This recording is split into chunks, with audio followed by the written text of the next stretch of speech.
ایبولیشنز کرنی بھی تھی تو کیا ضرورت تھی کہ فوراً کر دیں، پہلے ریہیبلیٹیشن ہو جاتی، ری سیٹلمنٹ ہو جاتی، آرام آرام سے ہو جاتی، پھر آپ ایبولیشن کا شوق بھی پورا کر لیتے۔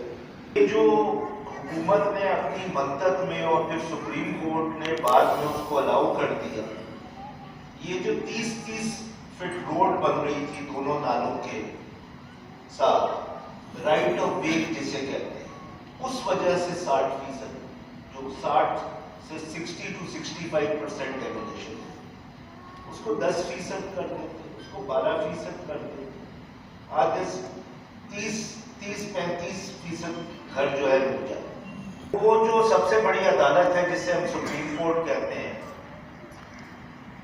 وہ چاہے تو آپ کی بات مانے چاہے تو نہ مانے، سیدھی بات ہے۔ اگر وہ کہتے ہیں آپ انلیگل ہیں، آپ انلیگل ہیں، آپ کیا بحث کریں گے؟ آپ کو اپیل تو کر نہیں سکتے۔ اگر وہ آپ کہیں گے آپ غلط طریقے سے بیٹھے ہوئے، آپ انکروچر ہیں، آپ کیا کر سکتے ہیں؟ تو اگر آپ سپریم کورٹ کو آرڈر دیکھیں تو فرینکلی مجھے تو نہیں سمجھ میں آتا۔ انہوں نے یہ کہا یہ لیزز غلط ہیں، کیوں غلط ہے یہ نہیں پتا ہے۔ یہ بھائی 30 فیٹ وائڈ روڈ بنانے کی کیا ضرورت ہے؟ آپ کو معلوم ہے اس ملک کا قانون یہ ہے کہ اگر آپ روڈ کے لیے کوئی لینڈ کسی کا لیتے ہیں، بہت ساری روڈیں بنتی ہیں، اس میں لوگوں کے پلاٹ آ جاتے ہیں، تو اس کا ایک قانون موجود ہے، اسے کہتے ہیں لینڈ ایکوزیشن ہے۔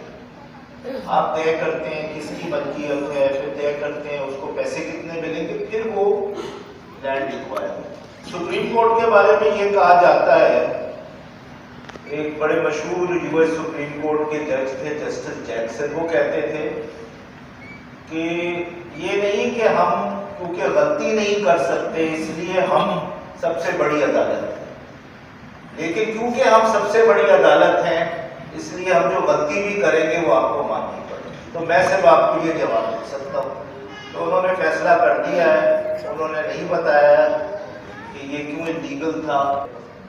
تو سب سے بڑی ناانصافی میری نظر میں ہے کہ یہ کیس شروع ہوتا ہے سپریم کورٹ میں اور ختم ہو جاتا ہے سپریم کورٹ۔ 20-25 منٹ کی اس کی سماعت ہوتی ہے، جلدی میں سماعت ہوتی ہے، کوئی چیز سنی نہیں جاتی۔ یہ میرے خیال میں سب سے بڑی ناانصافی یہ ہے کہ یہ چیز نہیں ہوتی جب ایک چیز آپ سپریم کورٹ میں ہی اٹھاتے ہیں اور سپریم کورٹ میں ختم کرتے ہیں۔ چلے قانونی طور پہ ہماری بات نہیں مانی، سپریم کورٹ ہے کیا کہہ سکتے ہیں۔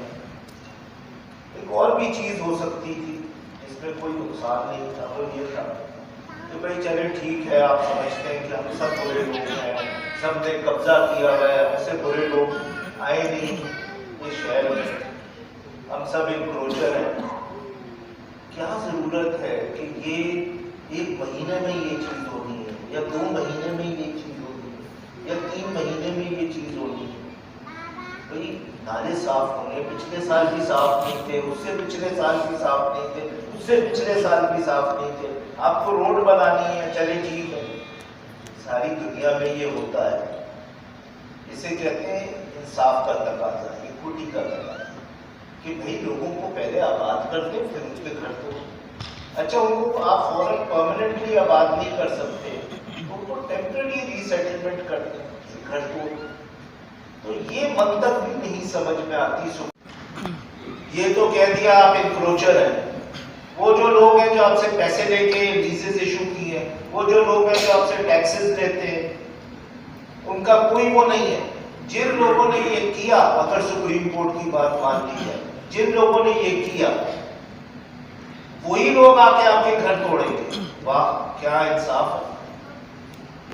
کیونکہ اگر آپ ان لوگوں کے پیچھے جائیں گے تو یہ اپنی جان بچانے کے لیے میک شور کریں گے کہ آپ لوگوں کے گھر بنیں۔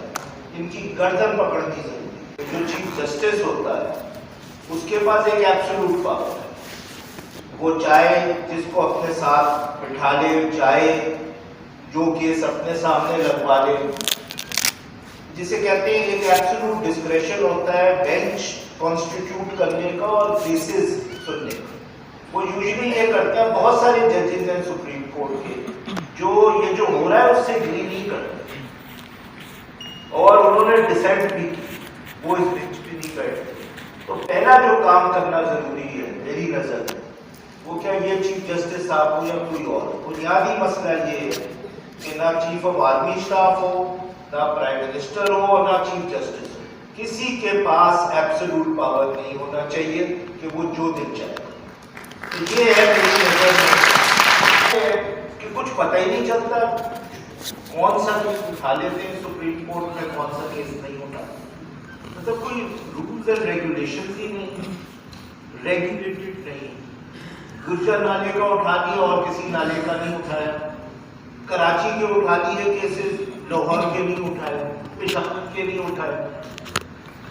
تو 1843 ایک ایسی پروویژن ہے جس کو ریگولیٹ کرنا ضروری ہے تاکہ لوگوں کو پتا تو ہو گئی کیوں ایک کیس سپریم کورٹ میں ڈائریکٹلی اٹھا دیا جاتا ہے اور ایک کیس جو ڈسٹرکٹ کورٹ میں چلتا ہے. اس میں ایک عجیب بات ہے 1843 میں، اس میں جو فیصلہ ہوتا ہے 20-25 منٹ میں یا آدھے گھنٹے میں یا 1 گھنٹے میں، اس کی کوئی اپیل ہی نہیں ہے. دنیا میں یہ کہیں نہیں ہوتا.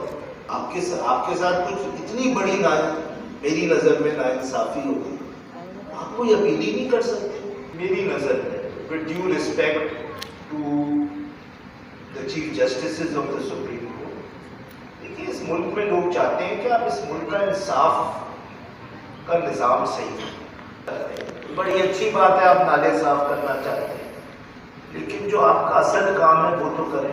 ذرا کورٹ کو تو ٹھیک کریں، کورٹ کی فنکشننگ تو ٹھیک کریں. 10-10 سال لوگوں کے کیس تو نہ چلے، 20-20 سال کرمنل ٹرائل تو نہ چلے. وہ کام کر لیں پھر باقی کام نہیں کریں. سپریم کورٹ آرڈر کی امپلیمنٹیشن میں تھوڑا فرق کیوں ہے؟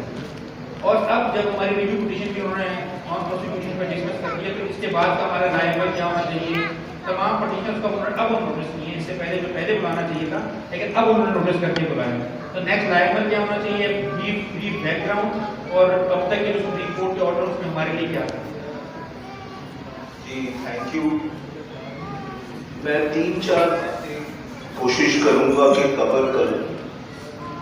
پہلی تو بات یہی ہے کہ میں سمجھانے کی کوشش کروں کہ ہماری نظر میں کیوں یہ ریگولیشن جو ہے نہیں ہونی چاہیے اور پھر سپریم کورٹ کی نظر میں کیوں ہونی چاہیے. دوسرا جو اس سے کنیکٹڈ ایشو ہے کہ بھئی اگر ریگولیشنز کرنی بھی تھی تو کیا ضرورت تھی کہ فوراً کر دیں؟ پہلے ریہیبلیٹیشن ہو جاتی، ری سیٹلمنٹ ہو جاتی، آرام سے ہو جاتی، پھر آپ ریگولیشن کا شوق بھی پورا کر لیتے. پھر خاص طور پہ آخری آرڈر کی نظر میں کہ اس میں کیا کھویا ہے اور اس میں کیا حاصل کیا ہے، اور پھر اس سے میں کنیکٹ کروں گا کہ میری نظر میں اب اس میں آگے جا کے ہمیں کیا کرنا چاہیے تاکہ جو ہمیں اس میں کچھ چیزیں ملی ہیں ان کو کس طرح حاصل کیا جائے اور وہ کچھ امپورٹنٹ گینز ہیں جو اس میں ملے ہیں. اور پھر میں آخر میں میری نظر میں بتانے کی کوشش کروں گا کہ میری نظر میں اس قسم کی غلط آرڈرز کیوں پاس ہوتے ہیں، انجسٹیفائڈ ڈیمولیشنز کیوں ہوتی ہے. میرے خیال میں مسئلہ کہاں پہ ہے؟ دیکھیے ہمارا جو کیس تھا سپریم کورٹ کے سامنے وہ یہ تھا کہ جو لوگ گئے تھے اور جو لوگ گئے بھی نہیں تھے ان بہت سارے لوگوں کے پاس جو اس شہر میں ہر کسی کے پاس ہوتا ہے ٹائٹل ڈاکیومنٹ، لیز ڈاکیومنٹ، وہ تھا. چلے جن کے پاس تھا بھی نہیں وہ بہت عرصے سے ان جگہوں پہ رہ رہے تھے، حکومت ان سے مختلف قسم کی ٹیکس لے رہی تھی، مطلب حکومت نے انہوں ایک طریقے سے ریکگنائز کیا. پوزیشن ہونا بہت عرصے کے لیے بھی ایک قسم کا ایک ڈیفینس ہوتا ہے آپ کے پاس اگر ٹائٹل نہیں ہے. پھر جو سب سے بڑی بات تھی وہ یہ تھی کہ یہ جو ایٹ لیسٹ 60% جو ڈیمولیشن ہوئی ہے یہ گجر نالہ کے اوپر جو سٹرکچرز تھے ان کے حوالے سے نہیں. یہ جو حکومت نے اپنی منطق میں اور پھر سپریم کورٹ نے بعد میں اس کو الاؤ کر دیا، یہ جو 30-30 فٹ روڈ بن رہی تھی دونوں نالوں کے